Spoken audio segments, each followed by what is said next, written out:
ভারী বৃষ্টিতে চন্দ্রপুর, বলদাখাল সহ আগরতলা শহরের বিভিন্ন নিচু এলাকা জলমগ্ন হয়ে পড়েছে। এই পরিস্থিতি সরেজমিনে খতিয়ে দেখতে শহরের একাধিক বন্যা কবলিত এলাকায় পৌঁছন মুখ্যমন্ত্রী প্রফেসর ডক্টর মানিক সাহা।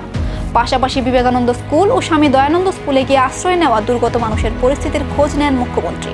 শরণার্থী শিবিরগুলিতে খাবার, আশ্রয় এবং অন্যান্য প্রয়োজনীয় পরিষেবার পরিস্থিতিও খতিয়ে দেখা হয়। দুর্গত মানুষের পাশে প্রশাসন কিভাবে কাজ করছে সে বিষয়েও আধিকারিকদের সঙ্গে কথা বলেন মুখ্যমন্ত্রী। পরিদর্শনের সময় সঙ্গে ছিলেন পশ্চিম জেলার জেলাশাসক সহ প্রশাসনের অন্যান্য আধিকারিকরা।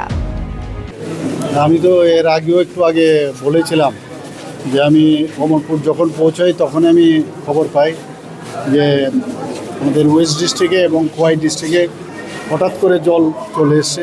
যা শুনলাম আমাদের ওয়েস্টে তো বড় মোরাতে প্রচুর বৃষ্টি হয়েছে, যে কারণে এখানে বিভিন্ন জায়গায় জল জমে গেছে এবং 2024-এও কিন্তু এরকমই হয়েছিল, অগাস্ট মাসে হয়েছিল।